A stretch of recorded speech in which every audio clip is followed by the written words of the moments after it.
Really quick. Okay, it's being recorded. Greetings, everyone.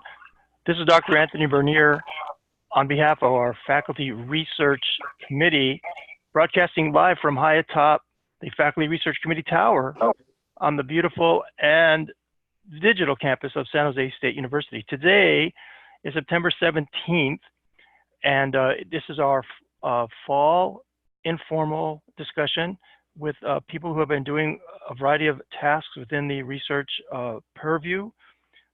Today we are lucky and honored enough to have an LIS Renaissance man, someone who teaches both at the older end of the spectrum of our work in applied research methods, and he also teaches a variety of technologically based courses for us: information retrieval, resources information services, and automated library systems. Dr. Timothy Dickey got his master's degree at Kent State University and a PhD from Duke.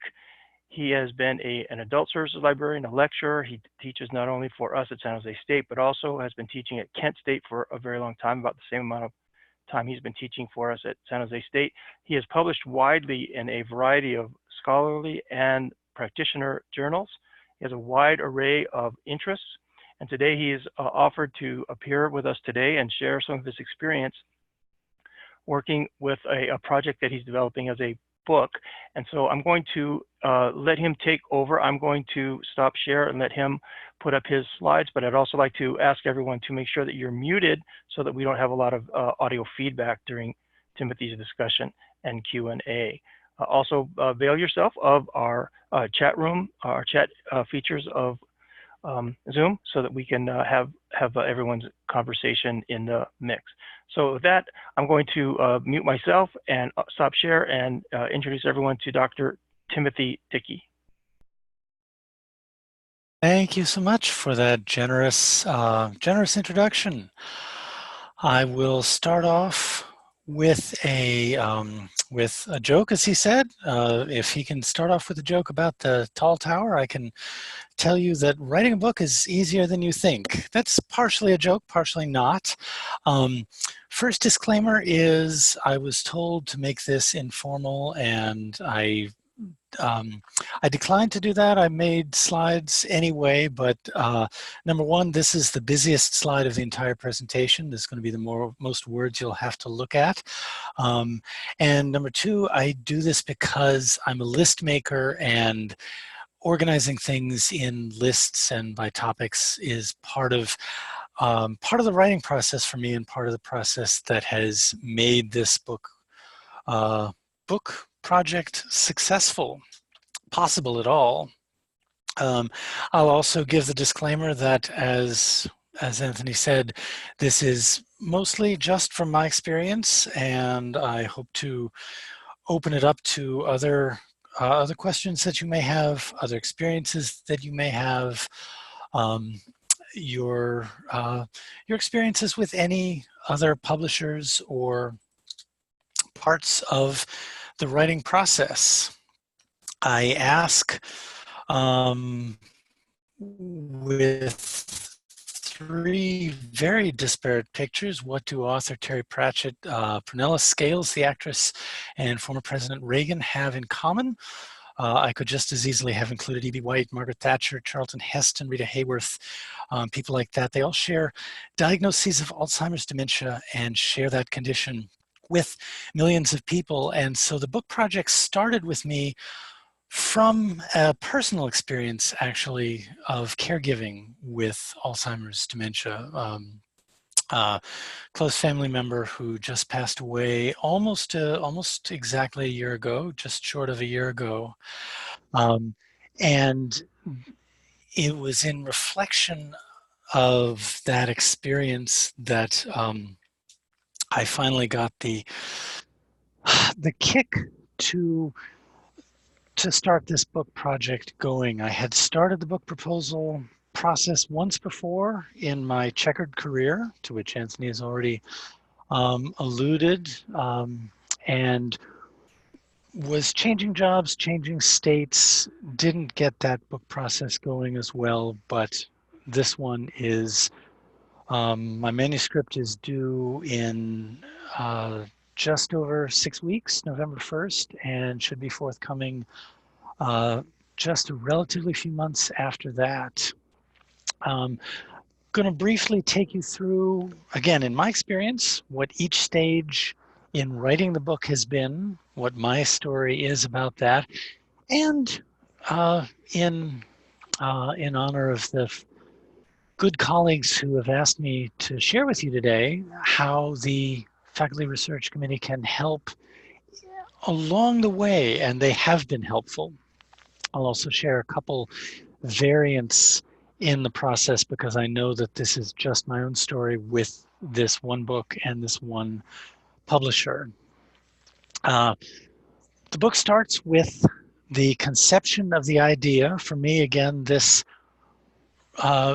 research interest began in general with the personal experience of family caregiving to someone with dementia as we were going through the many years of the process.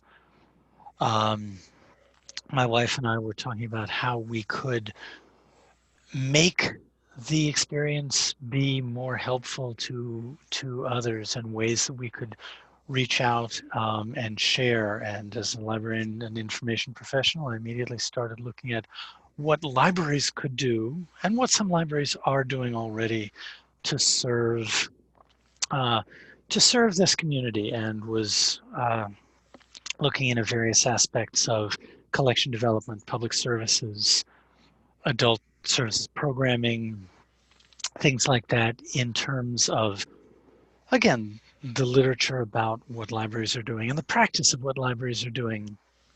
And just about a year ago, I was going to the ASIST conference, literally 24 hours after my mother-in-law's passing. And there's a time at the conference, I was standing at the book table and I said, hey, there are no books here available in any way that could help a librarian facing something like this or facing that in their community. I had been giving the presentations, I had been giving trainings for various library organizations, but there were no books available. So wanted to start to talk to publishers. Many of you may have different ways to get a project underway, from your PhD, from other areas of research, from materials that you use teaching the class or the classes that you enjoy most. This happened to be a little bit of teaching, a little bit of research for presentation, and the personal interest all overlapping for that first idea. So there I was, faced with publishers' tables, and spoke first to the publishers' representatives at the book tables. And I will say that this was a very, very positive experience. I wasn't sure how some of these publishers would take cold calls, but they were all very, very receptive. They were all very, very interested. And in almost every case, the person sitting right at the table knew of a series, knew of a particular avenue within their publication catalog where this kind of topic might fit. And two of them immediately put me in touch with an editor-in-chief for more information both ways. So before I left the conference, I was able in one case to speak face-to-face with an editor-in-chief, in the other case to have some email exchanges about what the possibilities might be with a specific publisher for the idea that I had. That was my story. The Faculty Research Committee could, I'm sure, help with everyone in the room today being able to share information about publishers they know.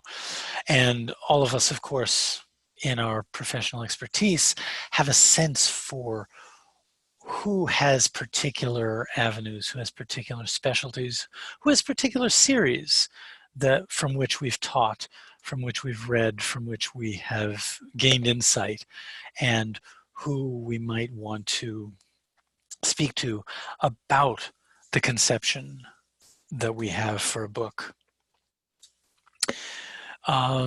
This, in my experience, led to the invitation by two of the publishers, again, pretty quickly, to submit a full proposal. After we had some back and forth, it was not just, okay, yes, we want to publish this. The reference up to the editor was something that was getting information both ways. They wanted to make sure that I had a good solid concept, a good set of understanding of what the chapter outline might be like, what the impact would be, what the audience would be.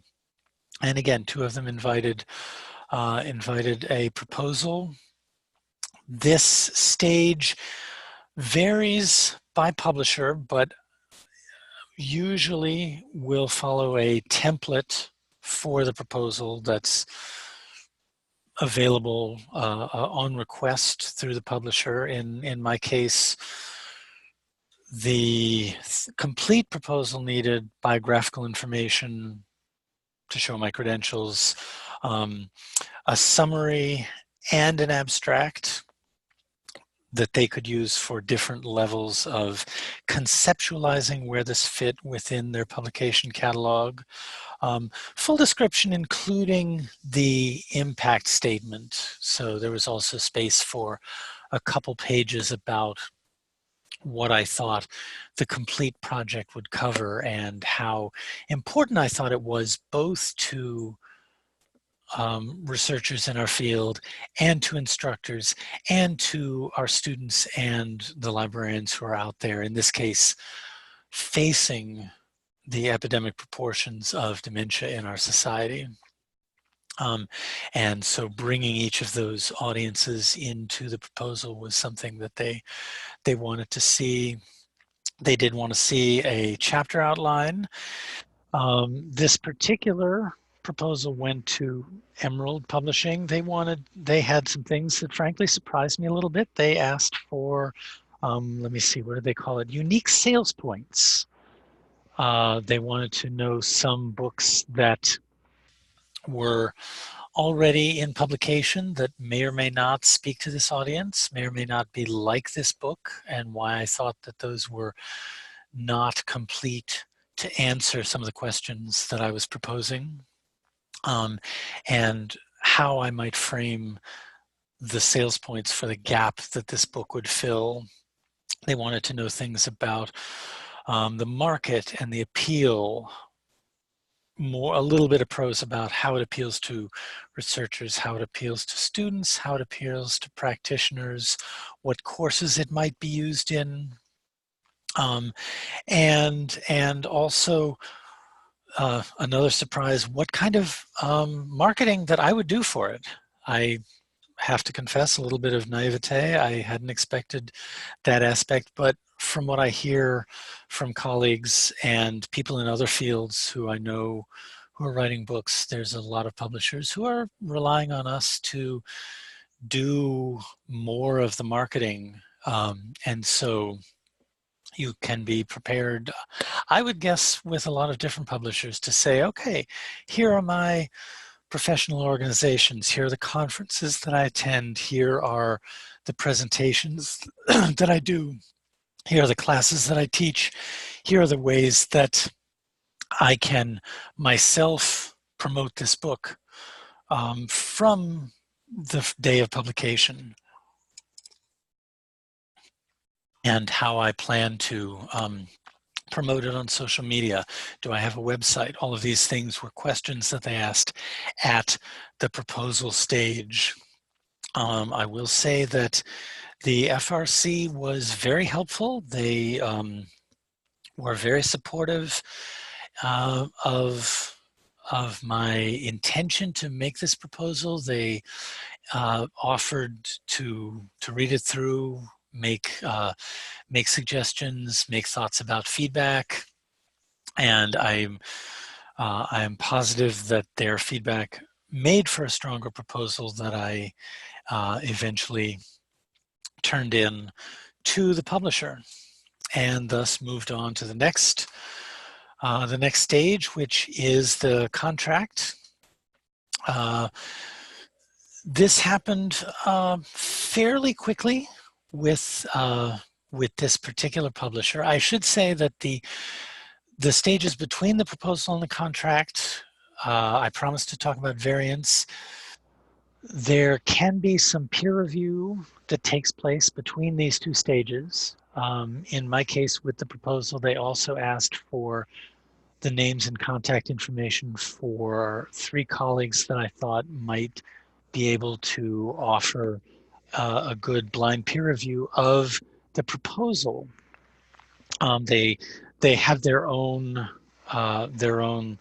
stable of reviewers, but wanted my suggestions, and they said they would send to a mix of my suggestions and their own in-house reviewers. So that could be different with different publishers. I know that there are also publishers, I should have said, at the proposal stage, who will ask for, say, a sample chapter, at least a full introduction chapter, or perhaps a sample chapter to go along with the proposal to show an excerpt of that long form writing and your ability to carry through on the full project.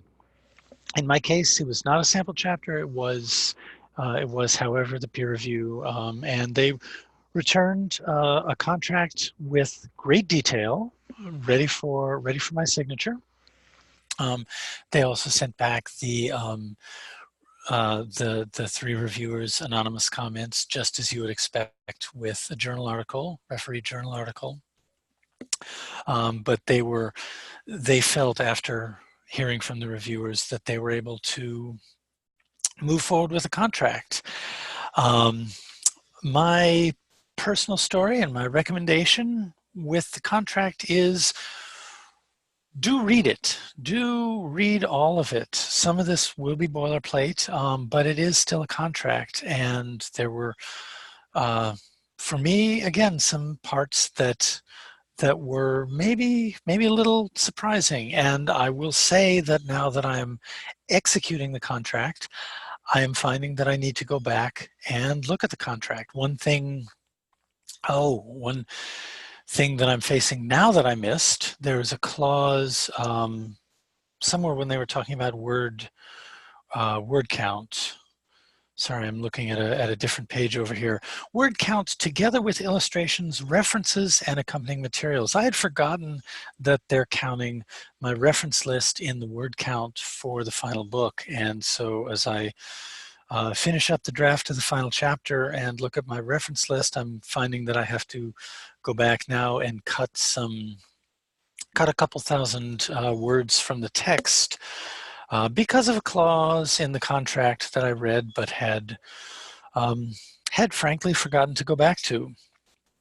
What else? The contract will have things about copyright. In this case, it has things about what parts are covered by English copyright law and what parts are covered by American copyright law. Didn't think I would ever have to face something like that in my professional career. There are clauses of costs for any failures or delays. They have clauses in there about what should go forward with a second edition if that should become something that we both are interested. The deadline also is very, very important. This contract stipulated that if I miss the November 1st deadline, that is technically cause to invalidate the entire agreement. I don't believe that they would go that far, but it is there in the contract that I signed. FRC here, again, was very supportive. I came back to them and said, help, I've never seen something like this. And they calmed calmed my first reaction down and told me a couple things to look for and suggested that I would also be seeing a lot of boilerplate, and that this was a very good sign. The variants publisher to publisher, I'm sure they each have different boilerplate. They each have different questions of copyright. They probably differences by publisher. They will be different about what they stipulate in the contract about marketing, about what they want you to do. Because again, the industry is moving more towards self-marketing and authors marketing, authors publication. I will probably be planning my own launch party at an Alzheimer's association, or better, at a local public library, and I think I know where that will be. Then we get to the manuscript. This is not really my office. My office, of course, is much messier. I am a little hunched like that, and the in place of the lion in the front of the woodcut here, I do have my little one-eyed rescue pug, who is in fact lying on his side and snoring as we speak. But he's been very important to the writing of the manuscript. My own story for the manuscript, it ended up being a very short turnaround time. The contract came, and their suggested deadline was 6 months, which I spoke back and forth with the publisher about that a little bit, and decided that though they were willing to go later, that taking the summertime as part of my time of writing for the manuscript was actually a very good choice. And that meant, for me, starting to write lists, starting to put myself on a schedule.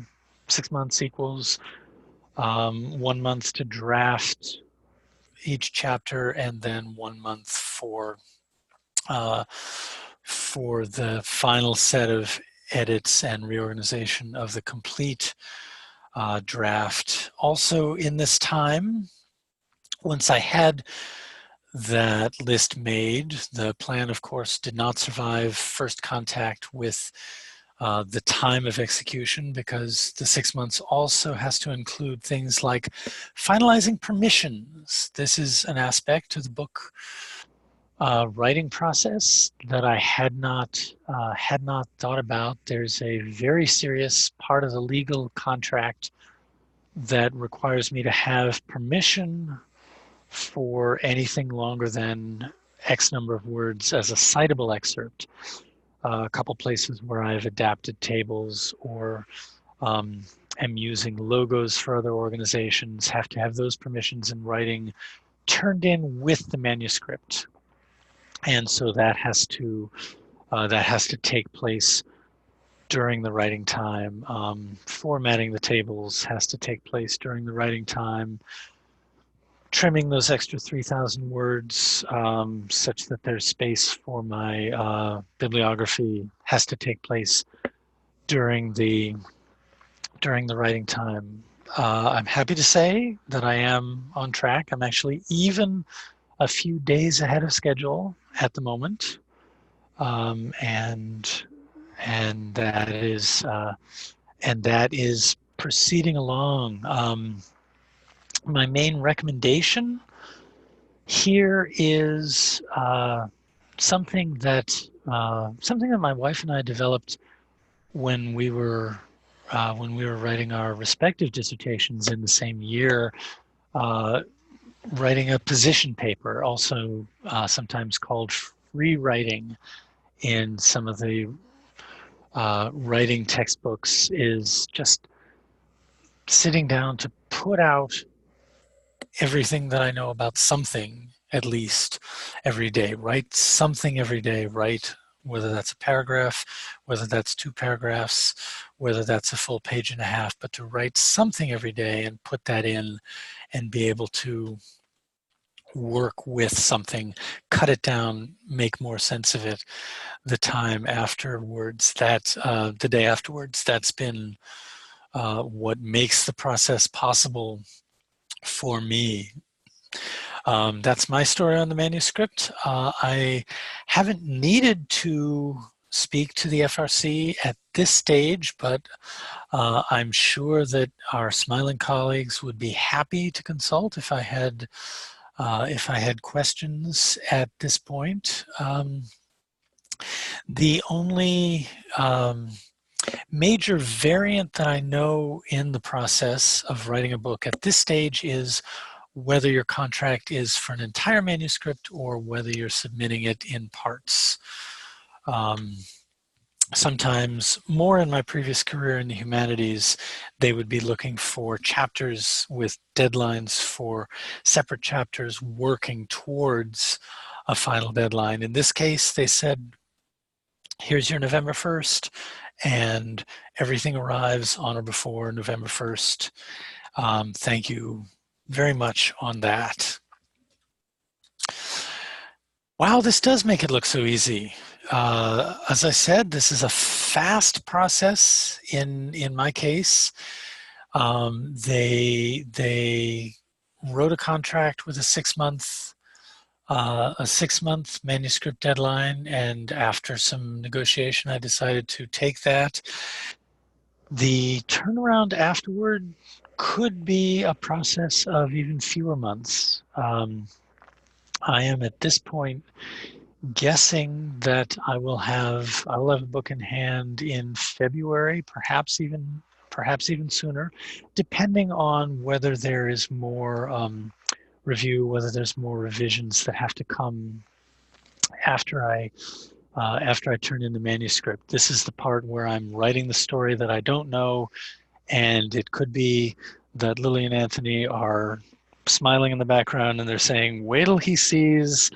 I don't know what that part will look like, but I believe that this can be a fast turnaround, provided, as I'm on track, I give them the full text on November 1st with all the permissions, with all the formatted tables, all the marketing materials. Actually, I should be seeing cover art. We've been talking about cover art. I should be seeing that by the end of this week. The process, of course, doesn't end with that, because there is ongoing marketing. I will have to, hopefully also by November 1st, have an updated bio, back cover description, more about where I will be taking this book, whether I will be buying any copies myself to bring to conferences. I haven't thought about that yet. Just looking at the ends of the back of their marketing document. And again, this is all taking place while I'm trying to write, but the end is, I believe, in sight, depending on what happens with proofs. I believe their typesetting is all automatic. We don't have to have 2 steps of the proofs. I think there will only be 1 step to look at. I suspect they will ask for some revisions, but hopefully that won't be a huge amount. This is the part, again, I have the cork chilling, and I don't know how long that will be chilling, but the process is very far underway, and I'm very optimistic about it. And it, in retrospect, it has been easier than I feared, at least. It has, I don't want to say that this has been just a cakewalk. It has been a very busy summer, but taking it step by step, in each of these stages, keeping my own personal organization as tight as possible, keeping my support system here in the home office intact has been helpful, and I'm happy to hear any questions you have, any experiences that you have had with different publishers, different parts of this kind of process, if anything has been more challenging or smoother for you in any of these. I should thank you for your attention to slides when you thought it was just going to be a nice little morning chat. Well, we're not going to let you off so easy. Well, first of all, thank you, Timothy, for this excellent comprehensive approach. I particularly appreciate how you made all of the personal connections and how you talked about the way you organize systematically your work. I bet you are a publisher's dream in terms of how you're being systematic and thoughtful and present in terms of meeting the all of the demands of the business stuff that have to do with the book publishing. Have you thought much at all, or did you ever give any thought to sending your manuscript out to an independent editor? And I wanted to ask if you've been aware at all of how the indexing is planned for your book. Very good questions, both. I didn't consider an independent editor. Probably for at least two reasons. The two reasons that come most immediately to mind are, as soon as I had the contract, I saw the tightness of the schedule and wanted to kind of put myself on the best track that I could to use the time through the summer and rolling with momentum from the summer here into the teaching season as best as possible. Indexing, I believe, the short answer is I don't. I'm not entirely certain. I was trying with one hand to look into my contract, and I don't see that. I know that I have to.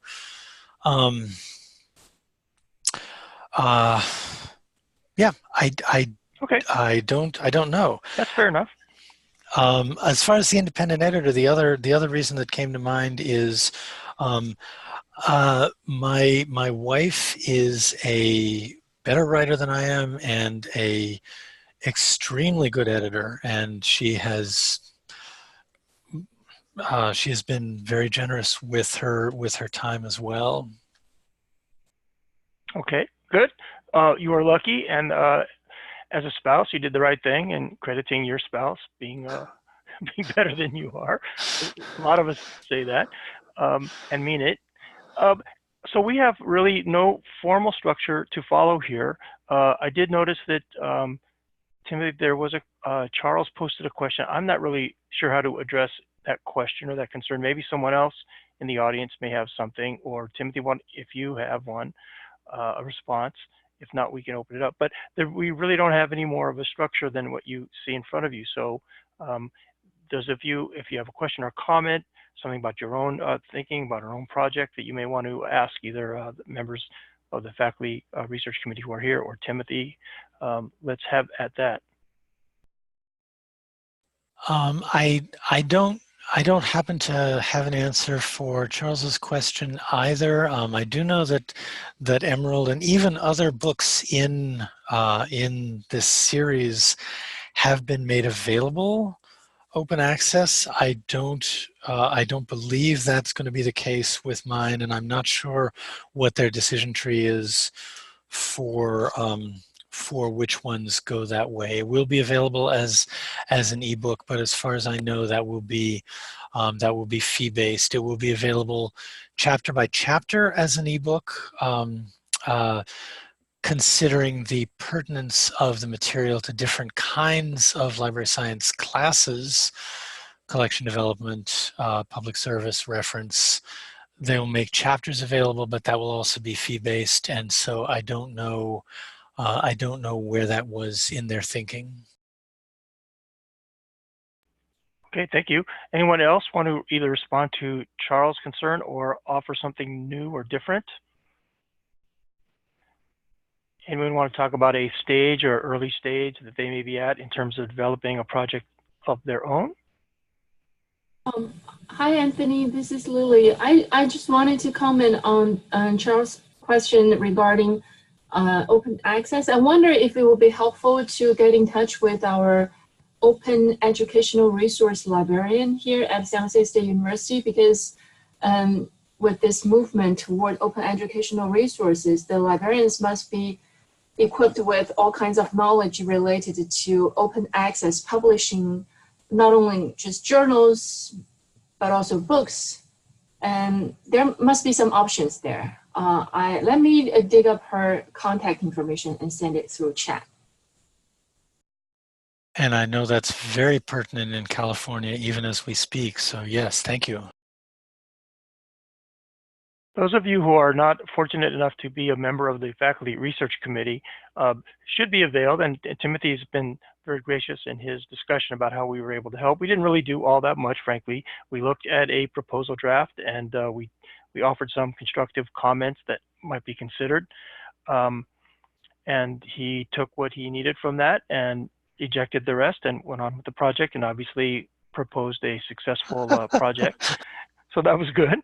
I also love, Timothy, you mentioned several times the role of list making in your process at different stages, and I want to highlight that. I think that's a far too overlooked step in the writing procedure for almost anything that we do. Rather than trying to, for example, write an introduction to a book you haven't written yet, you begin list making, and then from the list making become categories, and categories become paragraphs, and so on and so forth. So I know that that's an important feature of what I try to stress in my own teaching when getting students to do their own projects, to begin listing first, brainstorming and listing, and not worrying too much about where everything fits perfectly at the beginning, and letting things sort of develop on their own. So I appreciated that in particular. Anyone else want to share a project that they're working on, they're thinking about? So Lily has posted that Mantra Roy is the contact at King Library, Charles, that she's suggesting would be responsive. I am preparing to meet with a publisher at our upcoming Elise conference next week. I have a project in mind. I have a general kind of outline, but it's very much at the conceptual stage.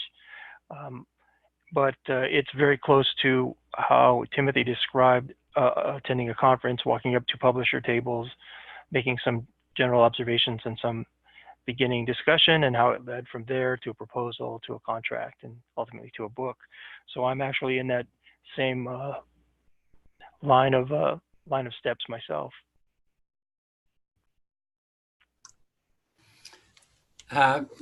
Anthony and presenter, I've been on the other end of this since I was head of the editorial department in Libraries Unlimited for a decade. And I just should know that publishers are very hungry for content, that they'll publish almost anything. But one thing for budding writers, maybe you should get started with your own blog and various kinds of things. A lot of times these publishers take a year or so to actually get the book on the market, which always disturbed me. So that a lot of your information is old by the time it gets out. And in today's fast-paced world, book manuscripts are, people's attention span is very low now and getting lower. I finally just developed my own publishing company and have self-published for many years. And I think you ought to take a look at that. I mean, publishers are going to want to eat up all of the money that accrues. And so you might negotiate the royalty. If you accept less than 15%, you're nuts. And pay.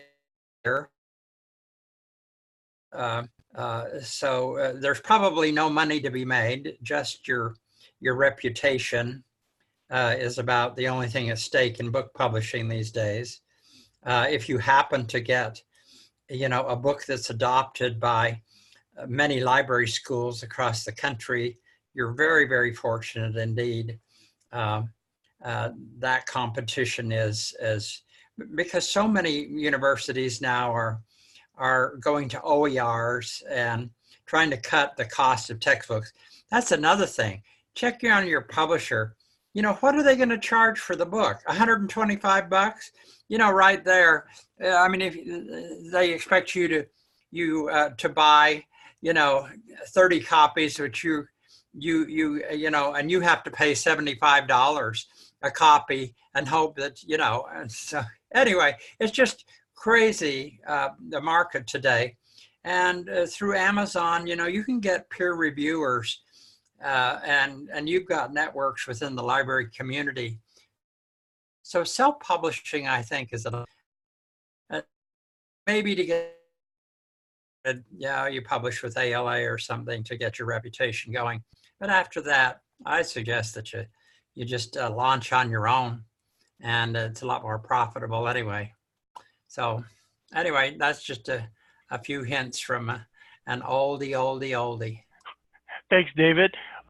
Certainly the entrepreneurial spirit is very much alive in the publishing world. It has been for quite a while, and it represents certainly part of the spectrum of choices that we have. People coming up for tenure, though, are probably going to be needing much more of a scholarly publication experience, and so they're on the other side. But the idea of taking things more into your own hands is certainly a big option for a lot of people. How about some other comments or questions, either for Timothy or for the members of the Faculty Research Committee arrayed around the microphone today?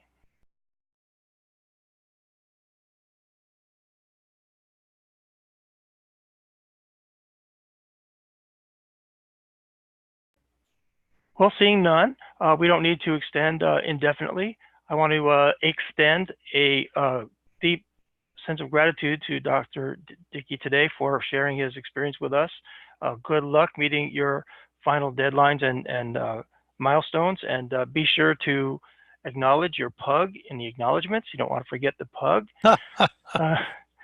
And so, everyone, thank you for joining us at in the tower of the Faculty Research Committee on the beautiful and digital campus of San Jose State University.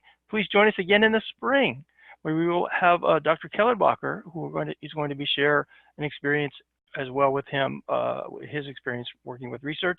And then if you have any questions or concerns about any research activities, please feel free to contact the Faculty Research Committee. Signing off from the tower, everyone. Take care. Thank you so much.